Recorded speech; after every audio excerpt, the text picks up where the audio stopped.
Hi there, everyone. Welcome back to another lesson with Ms. Rickfelder. We are now working in Chapter 7, Section 1. This section is going to be on equations. It starts on textbook page 513 and goes through textbook page 516. Just a quick reminder, you should not be using pen or marker in your textbook. You want to use pencil for the on your own problems or the got it problems, and you can use colored pencil or regular pencil for the notes in the textbook. You want to make sure that you're listening as you're watching the video and you're thinking about what's being taught. Let's go ahead and get started. On textbook page 513, you see these holy socks. So let's see what this section is going to be about. Vocabulary is going to be really important in this chapter. So it's important that you know the vocabulary words and what they mean and what the difference between each word is. So that's where we're going to start today with the vocabulary startup. It says an equation is a mathematical sentence showing two expressions are equal. An equation contains an equal sign. So that seems pretty self-explanatory and direct, but what you're now going to understand is the difference between an equation and an expression. All right, so for this first definition of equation, that's going to be a mathematical sentence showing two expressions are equal. So that equal sign is really important there. Then for the example, you can have something like 5 plus x equals 13.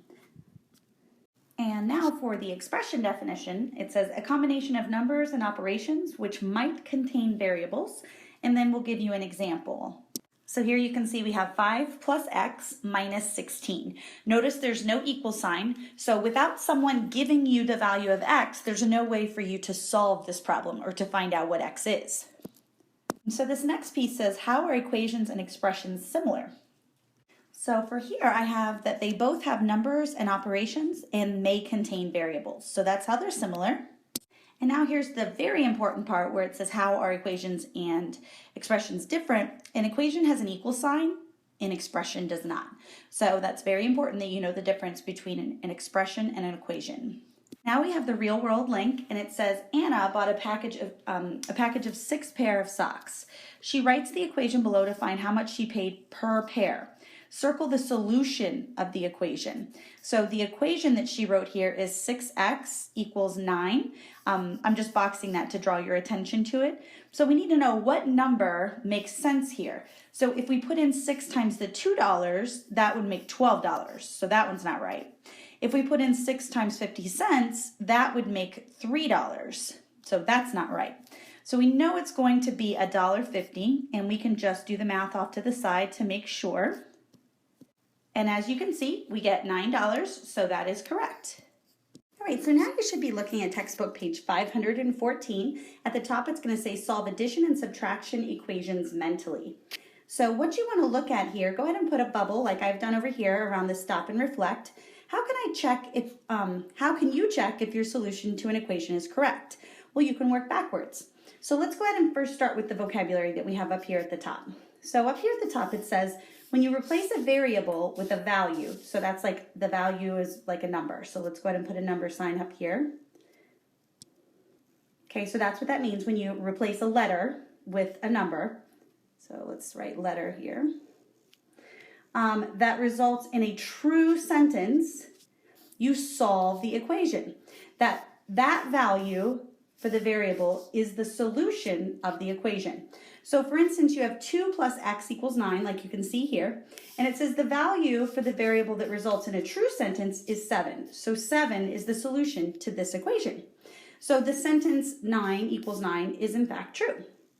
So let's go ahead and look at some examples here. So is 3, 4, or 5 the solution of the equation a plus 7 equals 11? So if you put 3 in for a, you get 3 plus 7, and that equals 10, and 10 is not equal to 11. I'm not going to make you rewrite all these, but I do want to make sure that you understand how to write them. So notice the not equal to sign. So off to the side here, write 3 plus 7 equals 11, and then write 10 is not equal to 11. So that's how you show not equal. And then when it says are both sides equal, you write no, then yes for 4, and no for 5. So then you would write the solution is 4. So just do that there. So now it says solve g minus 7 equals 3 mentally. So it says think what number minus 7 equals 3. So you kind of have to think about it and think, well, I subtracted 7 so to get to 3, so that means my number had to be bigger than 7. And so let's see how many more bigger. So 7 plus 3 would give me 10. So let's try that. 10 minus 7 right here is equal to 3. 3 is equal to 3, so the solution is in fact 10. Okay, so what some people are doing here, what some people do here on accident is they will tell me that the solution is 3 because you're getting 3 equals 3. So the way that it looks is g minus 7 equals 3, and then you're going to have 10 minus 7 equals 3, and then you're going to do 10 minus 7 is 3, so 3 is equal to 3. So then this is the part where some people get confused. The solution, g, is going to be equal to 10. Okay, so that's your solution. So now the next problem says the total cost of a pair of skates and knee pads is $63. So let's get some of these key pieces of information here. So see how it says total cost? Let's put a box around that, and let's put a box around the $63. Then it says the skates cost $45. So $45, that's what the skates cost. Then it says to use the guess, check, and revise strategy to solve the equation 45 plus k equals 63. So that 45 plus k, remember this is going to be for the cost of the skates. This is going to be the total amount that they spent. So 45 plus what number equals 63? So they had you try 14, 16, and 18, and then you end up with the answer, which is $18. So I'm not going to have you write anything additional right there because this is really supposed to be about mental math. So now you want to look on textbook page 515, and I'd like you to pause the video and go ahead and try A, B, and C now.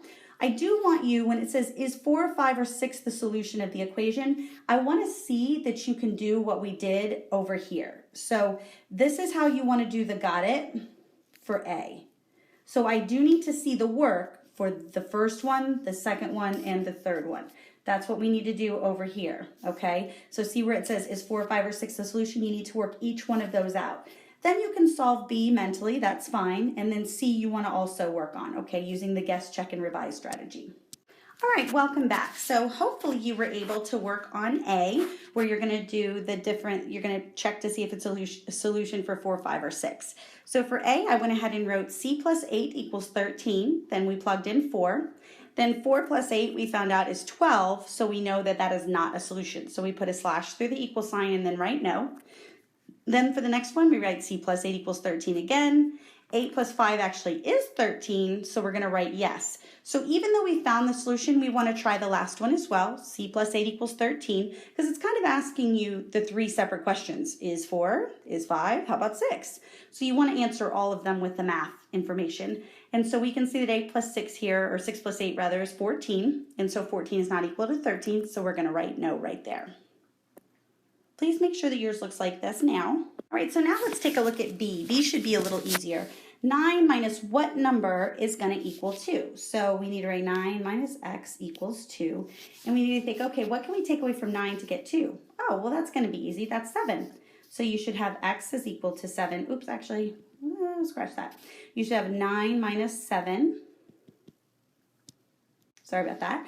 9 minus 7 equals 2, and then you want to show that 2 is in fact equal to 2, so that is your solution. So 7 is your solution. So over here on the line, you want to make sure that you write 5 here, and 7 should be there. Now again, don't get confused and write 2. That's probably the most common mistake. The next problem says the difference between an ostrich's speed and a chicken's speed is 31 miles per hour. An ostrich can run at a speed of 40 miles per hour. Use mental math or guess, check, and revise strategy to solve the equation 40 minus c equals 31. So let's start by writing the problem. And this problem is going to be very similar to the one we just did because you can see that you start with a number, you subtract a variable that we don't know, and then we get equals 31. So what we did before was we asked ourselves, what number can we take away from 9 to get 31? So what number can, take away from 9 to get 2?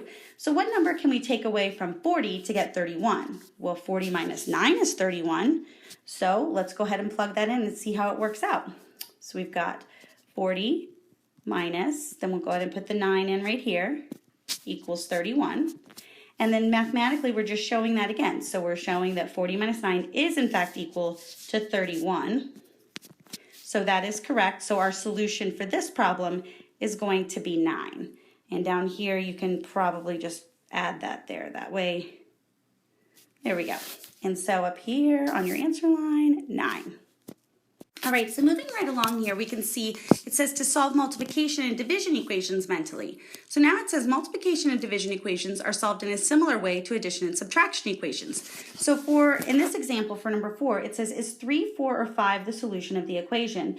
18 equals 6z. So just like you did before, you're just going to put in 3, 4, and 5, and you're going to check to see, and you'll see yes, no, and no. So notice here that these are actually the solutions that you're working with here. So 3 is the one that works. Now you're going to look at 5, and it says 16 divided by s equals 8. So mentally you want to go, okay, what can I divide 16 by to get to 8? Okay, I can divide by 2. So we're going to go ahead and just put 2 in there and make sure that the two sides are equal, and they are. So now you're going to go ahead and look and do the got it problems on your own for D and E. So for D, you want to set it up exactly how they did it right here for number 4. Make sure that you're doing it just like that. All right, welcome back. So for D, you want to start by writing the first equation. So it's going to be 4n equals 16. And then in pink, I'm starting to use one color for the solution that we're putting in. That way it doesn't get confusing at the end. So we put 2 in here, and 4 times 2 is equal to 8. So just below 4 times 2, we need to put the 8. And 8 is not equal to 16, so we're going to put a line through the equal sign, and we're going to put a no down there. Now we're going to look at 4n equals 16 using 3 for our value. So 4 times 3 is actually 12. Make sure the 12 goes below the 4 times 3. And that's going to be not equal to 16. So again, we'll put a slash through that and write no. And then we'll try our last one. So when we substitute the value 4 for n, 4 times 4 is 16. So that is going to be correct, and we will write 4 on our answer line. Now, I just need a little bit of space for E because it says 24 divided by W equals 8. So this is the equation we're working with, and remember, when we think to ourselves to do the mental math, we go 24 divided by what number gives me 8? Oh, again, well, that's easy enough. We know that 24 divided by 3 equals 8. So let's go ahead and write 24 divided by, and then we'll write our 3 here, equals, 8. So now we have, and sorry, I didn't mean to make that look like a, comma or anything crazy like that. All right, so now we have 24 divided by 3 equals 8. 24 divided by 3 is in fact 8, so we put the 8 below right there. And 8 is equal to 8, so that means 3 is our solution for this problem. So we're going to go ahead and put a 3 right here on our line. All right, moving right along here to textbook page 516. We're in the home stretch now.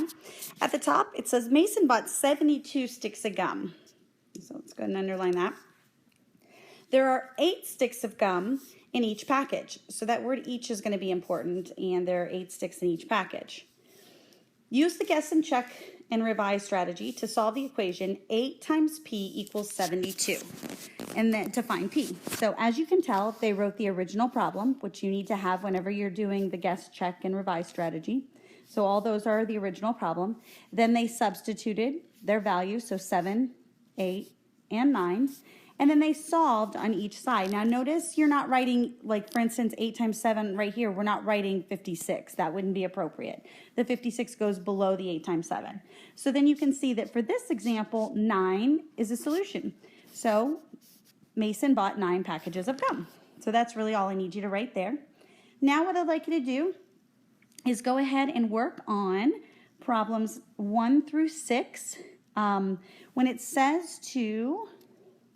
When it says for number 1, identify the list, the solution of each equation from the list given. So because they gave you the 3 answers, I do want you to do it like we did it on this page right here. Okay, so I want you to use that because they gave you 3 to choose from. So I just want you to say which one is correct, but show the yes or no for the solutions. And then for the rest of them, you can use whatever strategy you'd like, mental math or the guess, check, and revise. So I will see you in class, and good luck. Actually, I've got a cool little thing here. It says, follow the rules. Math teachers have enough problems. Wah! Okay, now I'll see you in class.